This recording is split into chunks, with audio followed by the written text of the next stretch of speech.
Okay, can we please? Okay, good afternoon, good morning, learners, rather, good morning, grade 12s, and welcome to the LO lesson for today. My name is Puleni Zika, and I am your LO teacher for the duration of the lockdown. Sorry for starting late again today. So on the screen is my email address. It is litikapuleng@yahoo.com. That is where you can get me for any comments or any questions that you have. If you want to speak to me with regards to LO, you are welcome to email me on that email address. Now let's move on to our introductory slide. All right, today we're going to do chapter 7. We're going to do chapter 7 unit 2, and chapter 7 unit 2 is on the critical analysis of media and campaigns. And the lesson objectives for today are that you must know how to critically analyze media and media campaigns. Remember yesterday we were still doing media and we were looking at media and its role in our democracy. So today we're going to see how we can critically analyze media and then to see whether the campaigns are free and honest and fair. So this is a slide that we're on, critical analysis of media. So the first bullet point, it is important to analyze the media to evaluate their balance and fairness in reporting. So remember, you can participate in the lesson. You can speak to me and you can write your comments in the chat box so that we can read them and you can interact. So having free media is a very important aspect of a democratic country because the media helps us to get informed and it helps us to get like information to people, and it also gives people the opportunity to air their views. So it's not just one directional where we are just getting a news feed, like we're just being told what is going on, but we also get to participate. So we also get to share our views on the media, on our lives and what we want from the government and what we our comments on stakeholders like the private sector, on NGOs and other state role players. So now, as a vehicle of importance, the media can have negative or positive effects on the country, and the negative effects of media can make our democracy suffer. So it is therefore important for our media to report in a balanced and fair manner.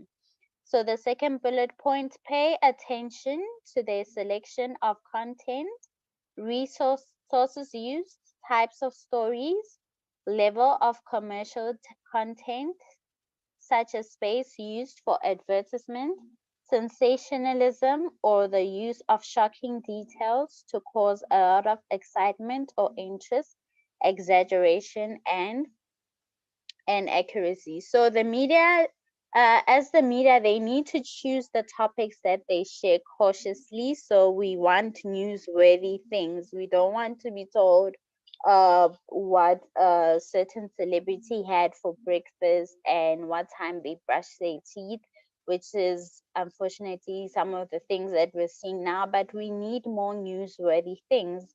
So there is a need for the media to select the sources of information too. So they need to see where they get their information. The information must come from reliable sources. So someone who can prove that something happened. So we don't want information coming from rumors and from people who are falsely accusing others.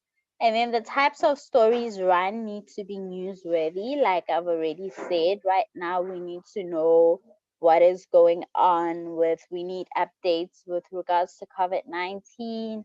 We also need to know, most importantly, what's going on with the economy, how we're being affected. We need to know about education, how's the department planning on rolling things out, what are their decisions, And then we need to know about transport, traveling between provinces, like the press conferences that we've been seeing lately. I think the direction, what we're seeing now in our media is what we were supposed to be seeing like all these past years, where there is like communication from the government departments and press conferences where they are letting us know what they're doing and their interventions and everything basically that has to do on TV. So, Matsidi, see, let me see what you have to say. Can political parties do TV ads on a daily basis or it's not allowed? I think, according to what I know, they are allowed to as because they pay for it. They pay for it. What the media must just check the responsibility of the media houses is to make sure that there is no political party that complains about not being given airtime. For instance, if they are told that there must be no political party that says we approached the broadcaster and asked for them to to air our ad and they didn't do it. So if the ads can be paid for as an advertisement and it is allowed, but just as long as it's free and fair, everyone must be allowed the opportunity to speak to us. And then maybe if it's with regards to our current government, maybe our ANC government right now, them being on air almost every day. I think right now they are just trying to run the country. They're trying to make sure that we don't suffer. They're trying to make sure that we get over COVID-19. So it is a bit understandable right now why they're always on TV every day. It's because there's a pandemic and they're just trying to get us to go through it. So otherwise, on any other normal occasion, every political party should be able to cover the things that they want to cover without being told no. So use the following points from the South African Press Code to critically evaluate the media and see whether they cover their code. The press exists to serve society. It helps society to make informed judgments on the current issues. So, for instance, if you go and vote, you'll make an informed vote, and you can only make an informed vote if a political party comes on and says, if the media allows a political party to come and say, this is our manifesto, this is what we're going to do. And then you, as a citizen, have the right to call into the radio show or to call into the television show and say, but you promised to build a road in front of my house for the past 5 years and you didn't do it. So it does also give you the opportunity to interact. So we get to to be informed. So this is recognized in South African Constitution Section 16 of the Bill of Rights. Journalists commit themselves to the highest standard of excellence. So meaning there is an ethic board and there is like a law that governs journalism and journalists to maintain credibility and keep the trust of readers. So the means striving for this means striving for maximum truth, avoiding unnecessary harm, and acting independently. So you want to speak the truth at all times. You don't want to harm people. You're not out there to attack people. You're not going to target or assassinate characters. And then acting independently, you're not going to be influenced by other forces. You're just going to be your own voice and speak according to your own voice. So moving on to the next slide. Let's move on to the next slide. Let's move on to the next slide. Let's go start with the slide that has the code of conduct so that we can go through the code of conduct.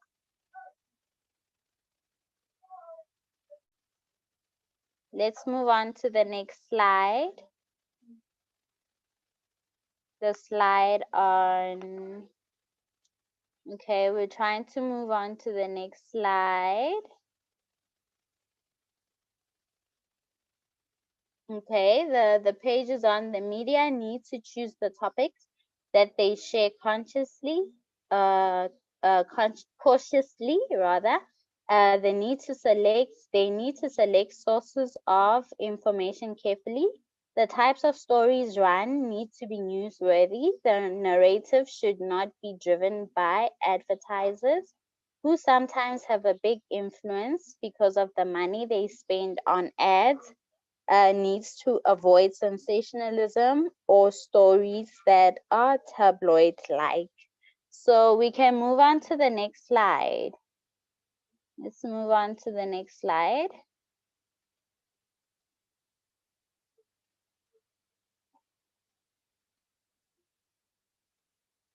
Okay. All right. So long. All right. Do they do the following? So we are going to look at what the media does. How do we check whether the media is being free and fair? So the first point is reporting of news. The press shall be required to report news truthfully, accurately, and fairly. It shall be presented in context and in a balanced manner. It should be without any change from the facts. So, for example, you cannot write about a person being found guilty if they haven't been tried or judged. So a lot of times we've been seeing in the media where someone has just been charged, like literally went to the police station. They've been charged at the charge office, meaning there's a claim against them, a case rather opened against them. And then we'll see the media running a story of this person is guilty of fraud or this person is guilty of murder, whereas it's just a case that has been submitted and then that person is yet to appear in court. So basically, it isn't correct to give the false information. You should rather wait for a court to say this person is guilty before you give out a guilty verdict. So we see that in many different cases where someone has false information, like false information has been spread about someone and then it's written as if it's factual or it is the truth. So media must strive at all time to represent the truthful facts. So it means the headlines must be correct and the headlines must also project the truth because it is in the headlines that people see what the stories are about, the main stories. So people will only read the headline and then they'll go ahead and make up their minds about whatever they think is correct or true. And then gathering of news, so no bribes in the way that you gather news. So it is important for media houses and journalists to gather their news in an honest manner. So they shouldn't take any bribes and they shouldn't be stealing any files. So you can't go into office, someone's office, sneak in and then steal. Two. We're on point number two. So then we can't go into an office and then steal someone's information. And then basically we also can't blackmail someone. So yes, gathering of news, there it is. We can't blackmail someone and say, if you don't give us this information, we are going to tell on you or we are going to release a video of you in a compromised manner. And then unless if you really need information, you need to go to a police station or a court and apply for have a case and apply for a search warrant so that that person can be searched, and so that you can get the information that you need. If you can prove that this is of public interest and you are going to protect the public in this way, maybe you are revealing or exposing corruption, so that might be a reason why you want to share some information, but everything must be done legally and honestly. And then let's move on to the third point. So we can move on to the next slide. The third point in the code of conduct. The third, yes, independence and conflict of interest. The press shall not allow commercial, political, personal, or other non-professional considerations to influence or slant reporting. Conflict of interest must be avoided. So the press cannot side with a certain political view. So, for instance, uh, okay, I don't really like making examples with overseas, but then you know that with President Donald Trump, we know that there is said to be media that is pro him, so pro Republicans, and then there is media that is anti Republicans, that is pro Democrats. So there is said to be like a divide in the media. You can see that there's press that is against the president. The president will say, even when they're interviewing him, just say, okay, I don't want to, you're not being fair on me, or something of that sort, where he just tells you, I don't want to speak to this publication or media house because he believes that they aren't treating him fairly.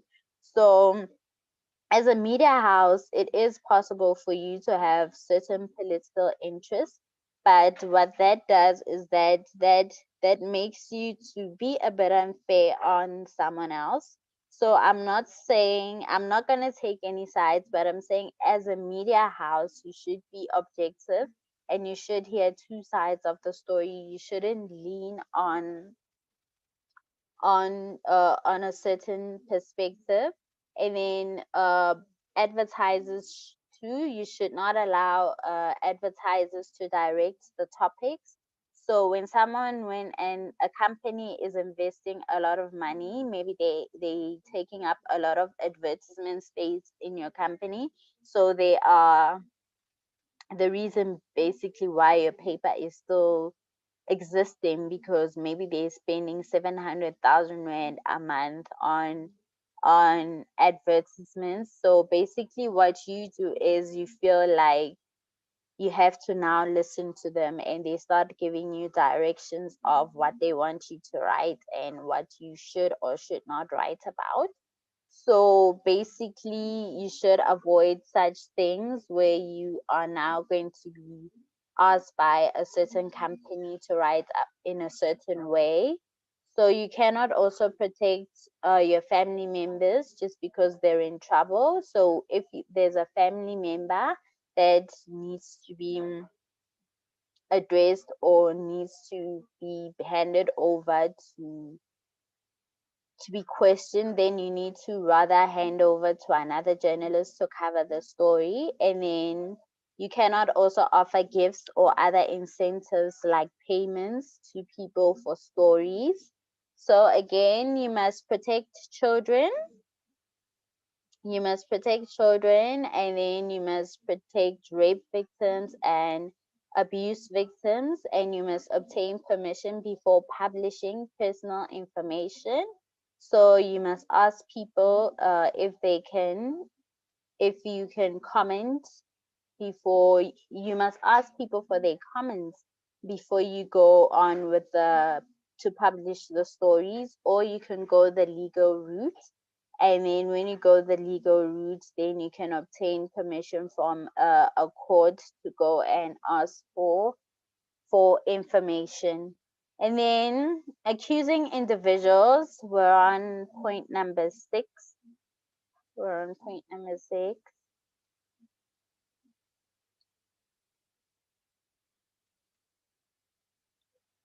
Okay. Lissetti.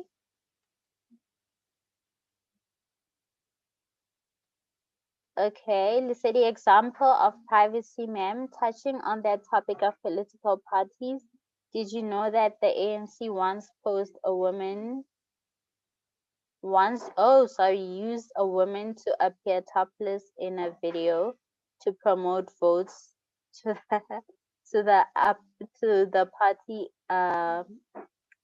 for an upcoming election. Not many noticed the incident. Okay, I think I also missed it, but obviously there are certain rules that we should follow, like dignity and reputation, and like basically doing things in a dignified manner.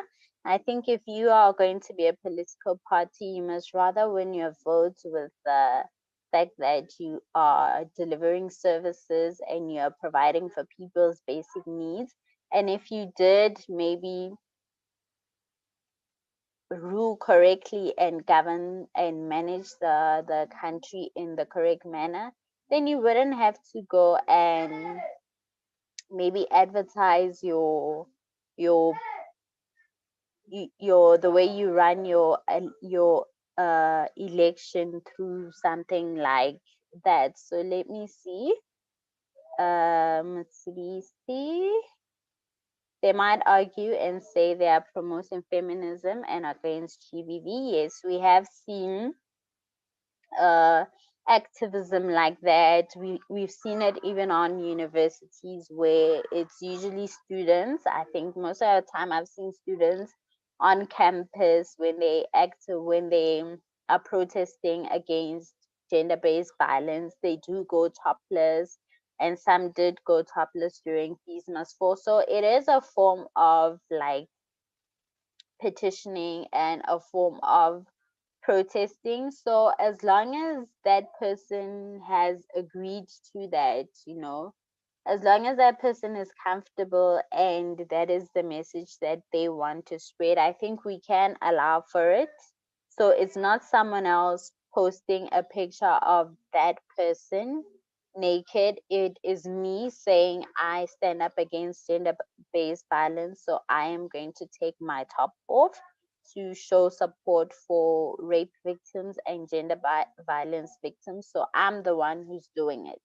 I'm being out there, and it is my body, and I'm using this type of language to protest. So it is not someone violating me and posting a picture that I have like privately on my phone to try and prove a point or something.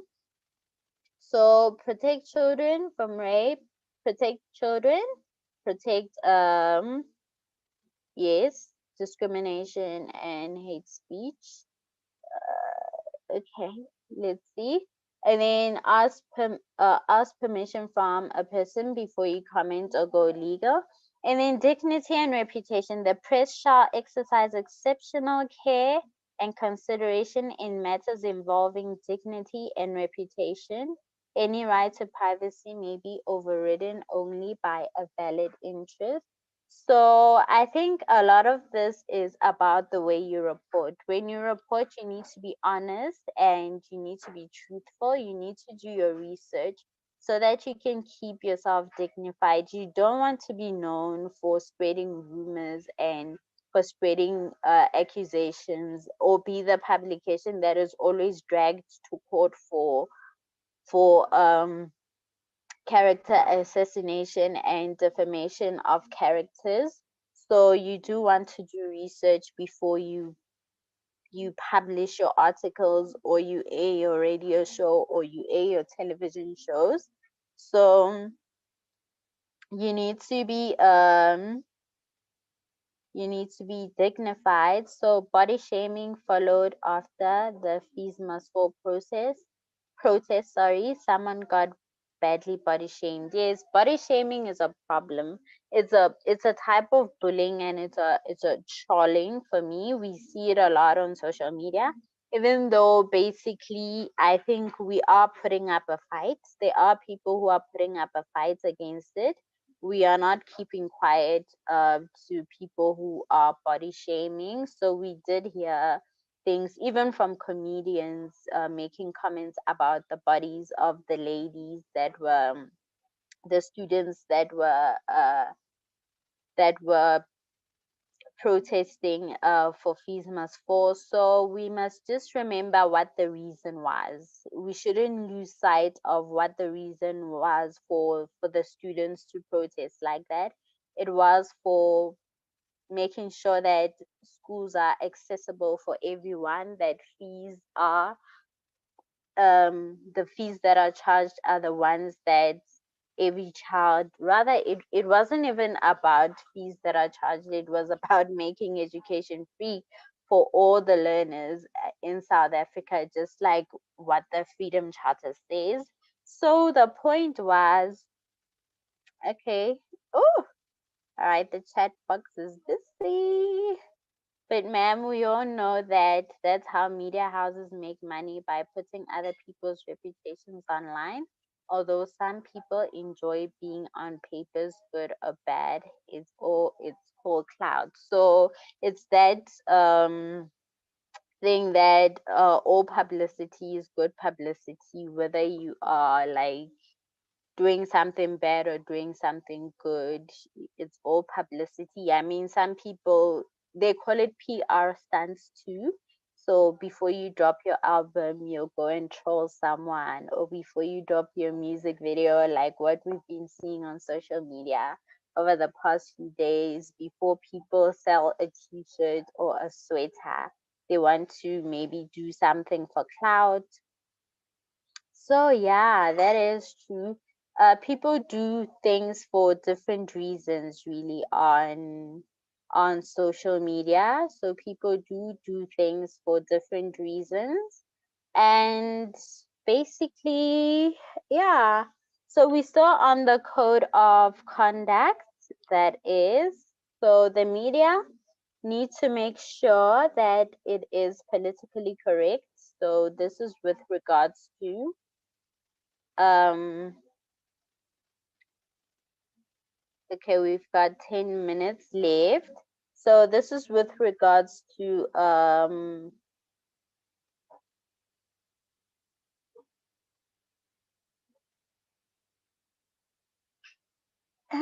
let me see. But also, ma'am, why are you telling us about a specific thing such as fees must fall when the topic send all universities into disrepute? Those schools were wrecked for something that can never happen because the fees can never be free. No, it was just an example, really.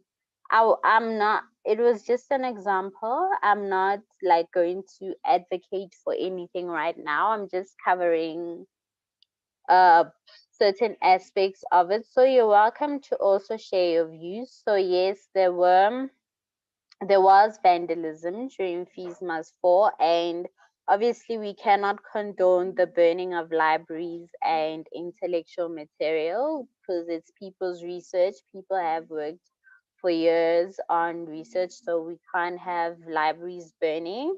But there is also a need for people's views to be heard. Like, it is a problem that fees are very expensive and children really can't go to school.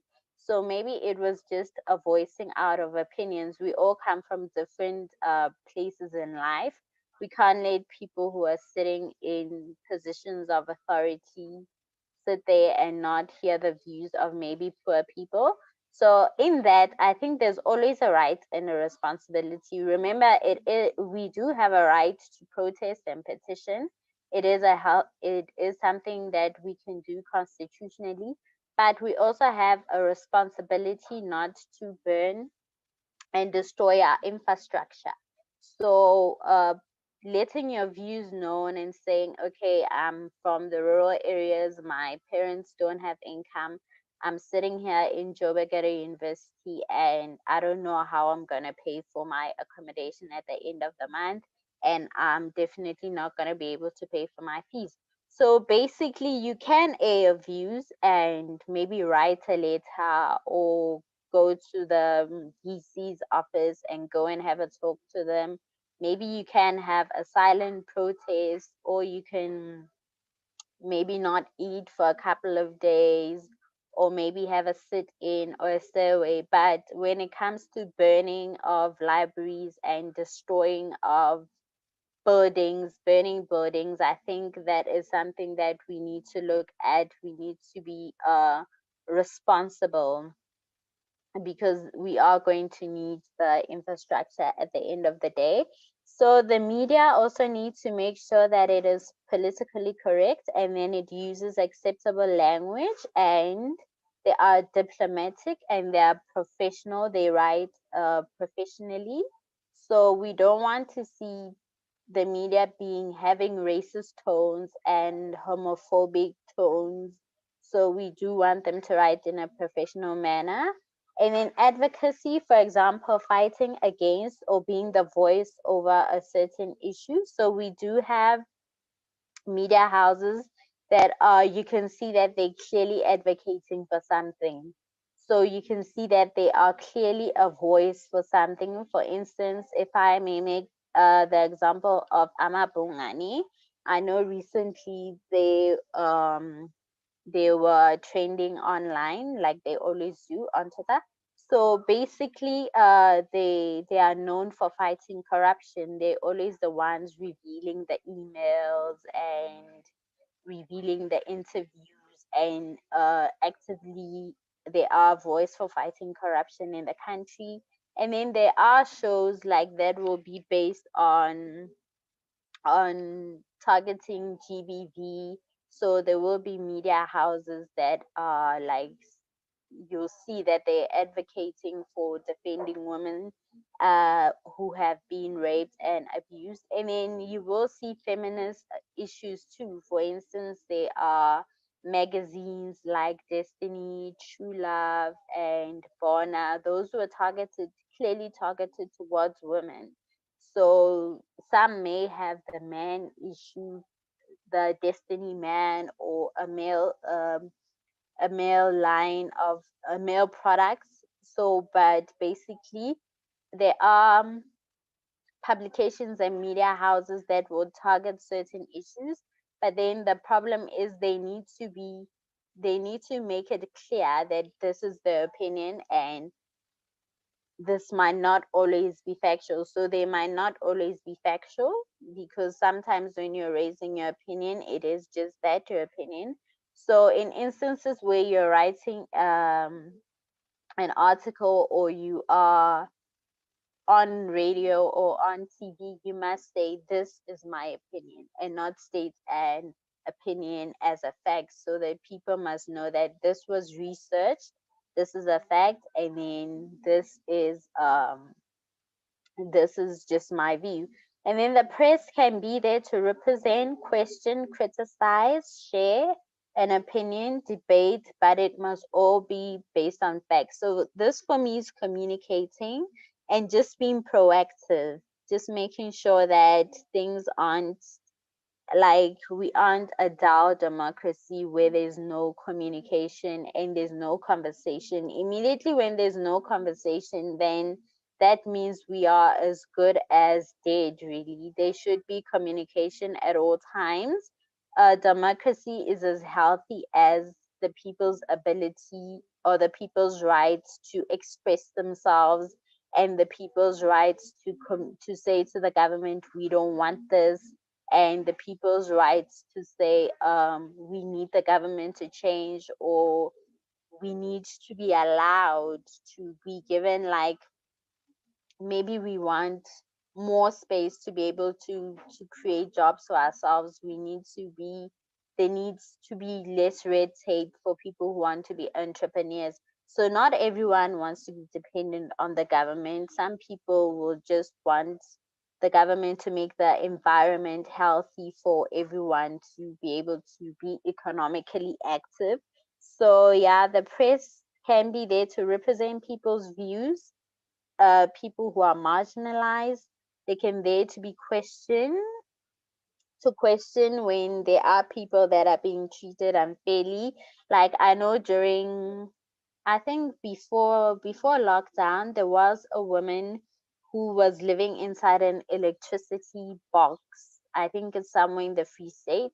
So one of the news channels went to the counselor in the area and asked, like, how can you let this elderly woman, live with the whole family inside an electricity box? So that is an example of the media being there to question or and to represent the views of someone who's unfortunate or someone who has been ignored.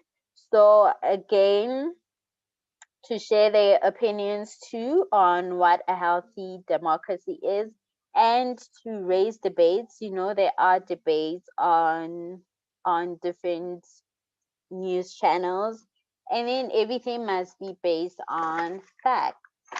So that is it for today. Thank you for the show, sorry. For the lesson. So my name is Puleng, and you can still email me on litikapuleng@yahoo.com. It was on the other slide. And then basically what you can do is you can follow Africa Teen Gigs on all social media platforms, and you can also go sign up for the newsletter so that you can get the links. And I hope you enjoyed the lesson. We started a bit late. I'm sorry, but basically, I hope everyone is okay. It is time. So thank you for joining me for the lesson. Goodbye and see you tomorrow.